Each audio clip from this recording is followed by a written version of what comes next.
Welcome friends. मैं हूं आपके सामने गौरव मेघरानी। इस वीडियो के अंदर हमने ये 3 टॉपिक डिस्कस करने हैं। तो इस वीडियो को देखने से पहले आप पीछे वाली वीडियोस के लिंक्स को भी देख लीजिए। पीछे वाली वीडियो के लिंक्स मैंने आपको इसी वीडियो के डिस्क्रिप्शन बॉक्स में दे दिए हैं। उन वीडियोस के अंदर हमने डिस्कस किया है कि स्पेसिफिक रिजर्व क्या होता है, डिविडेंड इक्विलेशन रिजर्व क्या होता है, फिर हमने डिस्कस किया है reserve for the replacement of asset क्या है। तो ये तीनों टॉपिक हमने बहुत अच्छे से डिटेल में पीछे वाली 3 वीडियोस में डिस्कस किए हैं। आपको मैं एक बार फिर से बता रहा हूं, ये तीनों वीडियोस के लिंक आपके इसी वीडियो के डिस्क्रिप्शन बॉक्स में दिए हुए हैं। तो आइए अब हम डिस्कस करते हैं उससे नेक्स्ट टॉपिक, वो है हमारा इन्वेस्टमेंट फ्लक्चुएशन फंड।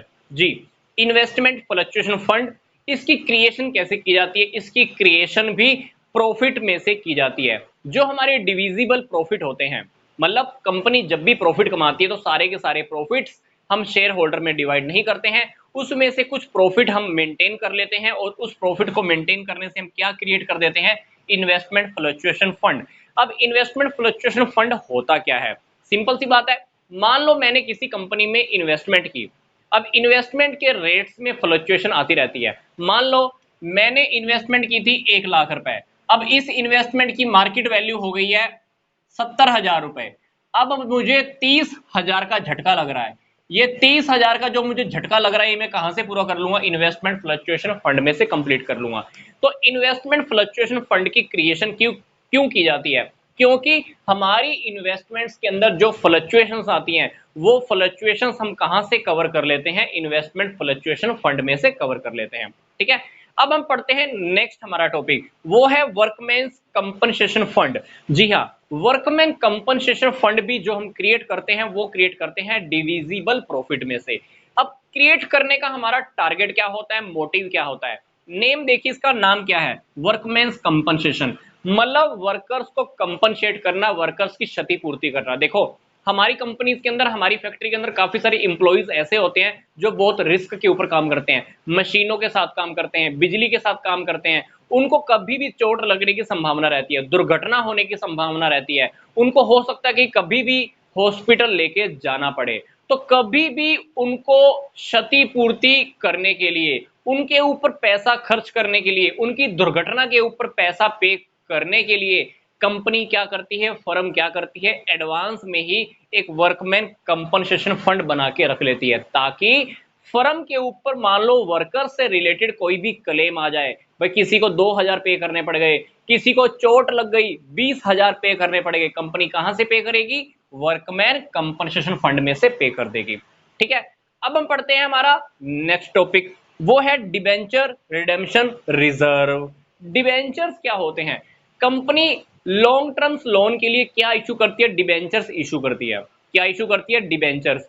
अब 5 साल के बाद, 10 साल के बाद कंपनी ने क्या करना होता है? डिबेंचर्स का पैसा वापस करना होता है। डिबेंचर्स का पैसा कंपनी ने क्या करना होता है? वापस करना होता है। अब 5 साल के बाद हमको इतना बड़ा अमाउंट इकट्ठा देना है, एक साथ हमने डिबेंचर होल्डर को पेमेंट करनी है एक साथ। पैसा कहां से आएगा? तो कंपनी क्या करती है? हर साल डिबेंचर रिडेम्पशन रिजर्व के अंदर प्रॉफिट में से कोई अमाउंट इकट्ठा करती रहती है। फॉर एग्जांपल, मेरे पास प्रॉफिट हो रहे हैं हर साल 10 लाख 10 लाख 10 लाख, कंपनी ने क्या किया? 10 के 10 लाख के प्रॉफिट को डिवाइड नहीं किया, क्या किया? हर साल 2-2 लाख रुपए की प्रॉफिट इकट्ठा कर करके हमने क्या क्रिएट कर दिया? Debenture redemption reserve.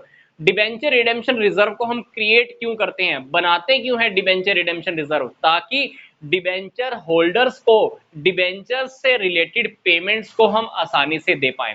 सिंपल सी बात, debenture redemption reserve is made for the payments of debentures. तो अल्टीमेटली ये तीनों के तीनों रिजर्व, ये तीनों के तीनों फंड जो मैंने आपके सामने आपको भी बताए हैं, ये भी कहां से बनते हैं?